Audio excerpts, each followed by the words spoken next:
Shalom, sahabat CS dimanapun Anda berada. Senang sekali saya bisa menjumpai Anda melalui channel saya ini. Saya terima kasih kepada saudara yang terus mendukung, membesarkan channel ini, ya, dan juga yang mengambil bagian dalam pelayanan.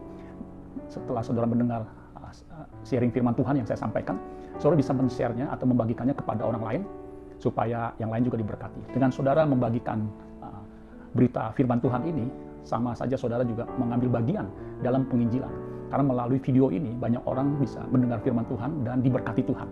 Karena firman yang keluar dari mulut Allah tidak akan kembali dengan sia-sia. Dia akan mengerjakannya sampai berhasil. Iman timbul dari pendengaran. Pendengaran akan firman Kristus. Jadi saudara tidak perlu mungkin menginjil ke tempat-tempat jauh karena keterbatasan wilayah atau juga karena waktu. Tetapi dengan saudara men-share firman Tuhan ini bisa menjangkau belahan dunia manapun.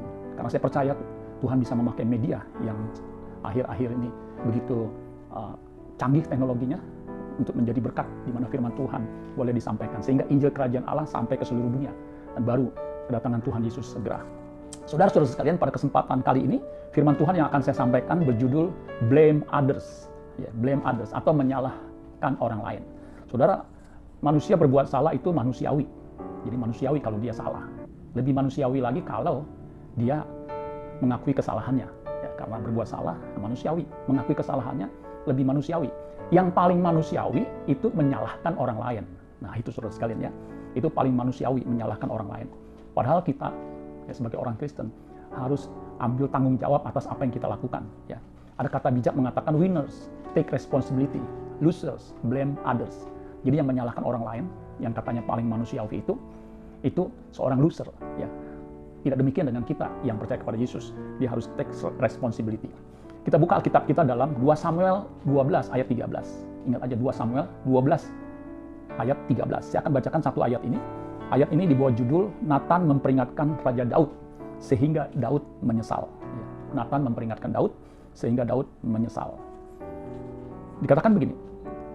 Lalu berkatalah Daud kepada Nathan. Ini setelah Nathan menegur Daud ya. Aku sudah berdosa kepada Tuhan. Jadi Daud mengakui setelah dengan teknik ya, mengingatkan atau menegur Daud, akhirnya Daud mengaku saudara. Ya, dan pengakuannya ini saudara bisa baca di situ. Aku sudah berdosa kepada Tuhan. Ya. Dan Nathan berkata kepada Daud, Tuhan telah menjauhkan dosamu itu, engkau tidak akan mati. Jadi dosa yang diakui, ya, dosa yang diakui tidak membawa kita kepada kematian. Tetapi dosa yang masih ada dalam diri kita dan tidak diakui bisa menyebabkan kita mati, saudara sekalian, ya. Mati rohani kita. Nah, saudara-saudara sekalian, sebagai informasi, ya, Daud melakukan dosa, kalau saudara baca ayat sebelumnya, itu perzinahan dengan seorang wanita bernama Batseba. Di pasal 11, ya, itu Daud berzina dengan Batseba, seorang wanita yang sangat cantik, istri prajuritnya, saudara sekalian, ya, salah seorang kalau ditawari dikatakan Uria itu perwiranya, yang seorang gagah perkasa, seorang pahlawan. Jadi Batseba itu istri pegawainya sendiri yang diambil. Ketika sedang mandi, Daud melihat Batseba. Alkitab mencatat Batseba itu seorang yang sangat cantik. King James mengatakan very beautiful to behold. Very beautiful, artinya sangat cantik to behold, untuk dilihat. Ya, kalau bahasa gaulnya sayang kalau nggak dilihat. Jadi cantik, sedang mandi, dan Daud tergiur melihat kecantikan dari Batseba. Batseba ini menurut catatan para ahli adalah satu dari 10 wanita yang cantik di Alkitab. Ya, wanita yang cantik di Alkitab seperti Sarah, Ribka, Rahel, kemudian Tamar, ya, anak Daud, dan juga Tamar anak Absalom, Ratu Wasti, dan juga Esther, dan lain sebagainya. Nah, Batseba salah satu dari wanita yang cantik yang dicatat di Alkitab. Dan Daud singkat cerita berzina dengan Batseba. Dan tidak berhenti dalam dosa perzinahan. Daud dengan rencana keji membunuh Uria dalam pertempuran. Dia menugaskan panglimanya Yoab. Ya, dia kirim surat kepada Yoab yang mengantar itu Uria sendiri.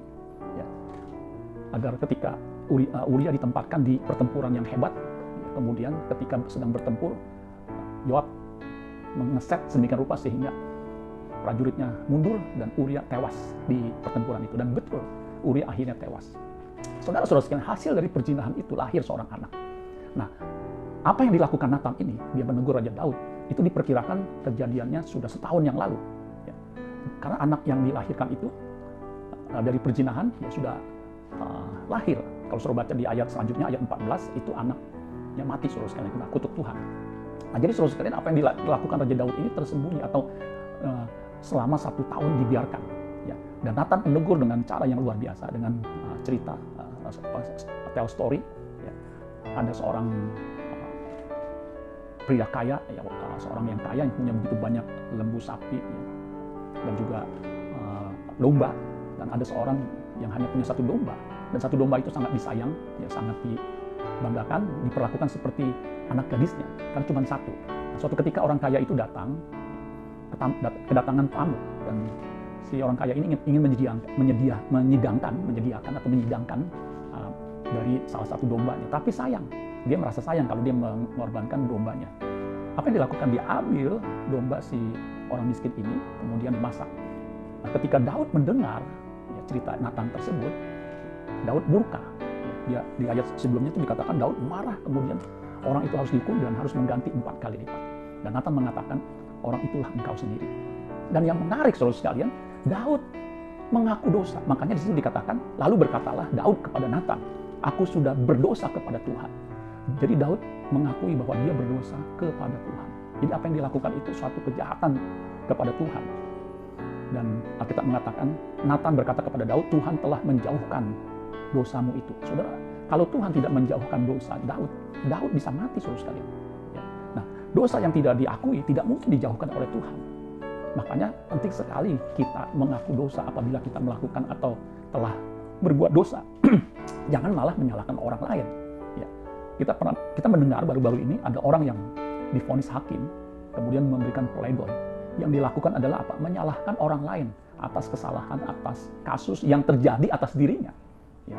Padahal itu tidak ada hubungannya sama sekali peristiwa kejahatan atau pelanggaran yang dia lakukan dengan peristiwa sebelum-sebelumnya, jauh-jauh tahunan yang lalu. Ya. Dan dia tidak mau disalahkan, dia menyalahkan orang lain. Nah, saudara-saudara sekalian, kita jangan seperti itu.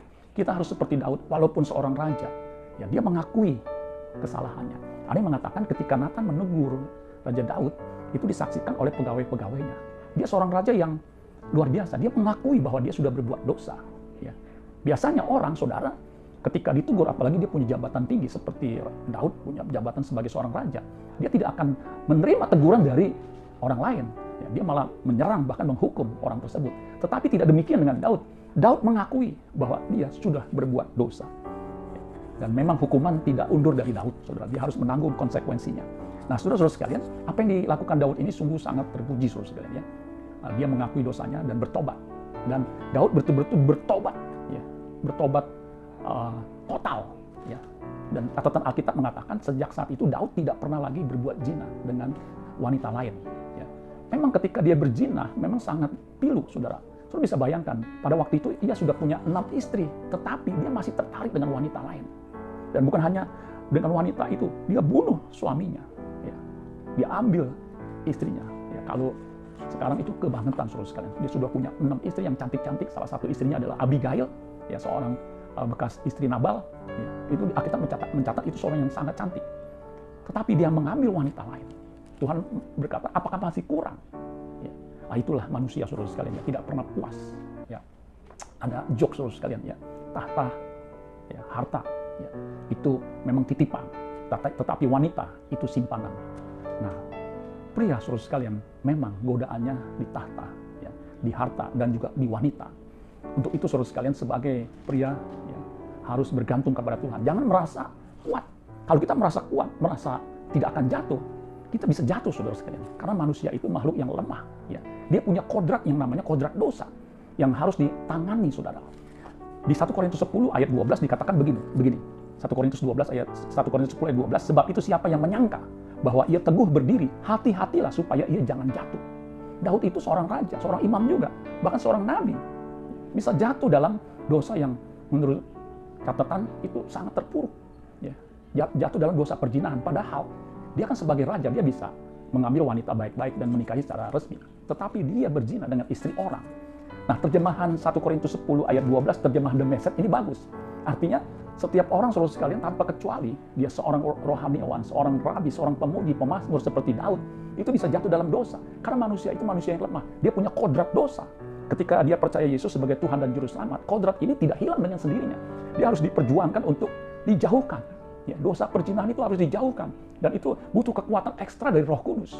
Ya, seandainya saja Daud menjauhkan dosa itu seperti Yusuf ketika digoda oleh majikannya, seorang wanita cantik juga, saudara sekalian. Ya, Daud mengatakan, bagaimana aku bisa melakukan dosa yang besar ini?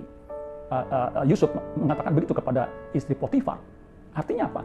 Dia menjauhkan diri dari dosa perzinahan. Dia sendiri melarikan diri, menjauhkan seperti Tuhan, menjauhkan dosa itu. Seharusnya begitu, saudara sekalian. Ya, karena dosa perzinahan itu, saudara sekalian, berakibat ke depan.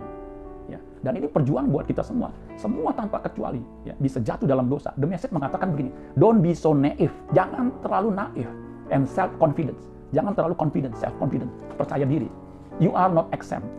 Kamu semua tanpa kecuali, you could fall flat on your face as easily as anyone else.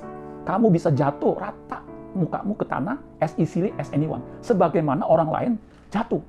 Jadi tanpa kecuali, saudara sekalian, kita bisa jatuh dengan mudah sebagaimana orang lain jatuh. Makanya kita harus hati-hati.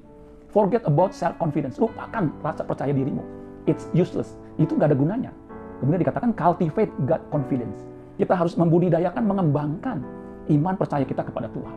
Jadi saudara sekalian, jangan kita berpikir kita kuat. Ya, padahal kita bisa jatuh sebagaimana orang yang tidak beriman atau orang yang tidak percaya bisa jatuh. Karena memang manusia punya kodrat dosa dalam dirinya yang kita harus perjuangkan bersama dengan Roh Kudus. Ya. Paulus berkata, aku ingin melakukan yang baik, yang jahat yang aku lakukan. Ya. Karena memang Paulus mengerti bahwa dalam dirinya itu ada dua kekuatan. Ya, yang satu ingin berbuat baik, berbuat benar, yang satu ingin berbuat jahat. Karena memang kodrat dosa ini merupakan perjuangan kita untuk kita ubah menjadi kodrat ilahi. Dan itu perjuangan seumur hidup yang kita harus lakukan bersama dengan Roh Kudus. Nah, jadi saudara-saudara sekalian, kita harus mengakui siapapun bisa berbuat dosa. Untuk itu kita harus mengaku dosa kita kepada Tuhan. Dan ketika kita mengaku dosa kita, bukan hanya mengakui dosa-dosa yang telah kita lakukan, tetapi juga berkomitmen untuk apa? Tidak melakukan lagi seperti Daud.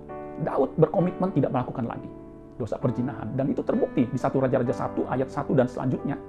Itu Daud meskipun disodorkan wanita yang cantik bernama Abisa, karena dia mengalami kedinginan yang luar biasa di usia tuanya, Alkitab mencatat ia tidak berbuat zina dengan wanita tersebut. Ya. Jadi saudara sekalian, ketika kita mengakui dosa kita bukan hanya menyesal atas dosa yang kita lakukan, tetapi di saat yang sama kita berkomitmen untuk tidak berbuat dosa lagi dan juga untuk mengatasi potensi berbuat dosa ini, saudara sekalian. Karena setiap orang itu punya potensi untuk berbuat dosa. Itu dinamakan kodrat dosa yang kita harus perjuangkan dan kita harus bertekad, berkomitmen, berjuang. Memang bukan hal yang mudah. Ini perjuangan seumur hidup selama kita mengenakan tubuh jasmani ini. Itu keinginan daging, keinginan mata, keangkuhan hidup itu terus-menerus bergejolak dalam diri kita. Tetapi ketika kita sadar bahwa kita butuh kekuatan dari Tuhan, maka Roh Kudus akan memberikan kita kekuatan untuk bisa hidup benar di hadapan Tuhan. Biarlah saudara-saudara sekalian, ya kita memang makhluk lemah, tetapi kita memiliki Roh Allah yang punya kekuatan untuk menolong kita bisa hidup benar di hadapan Tuhan. Amin, berfirman Tuhan. Tuhan Yesus memberkati. Sola Gracia.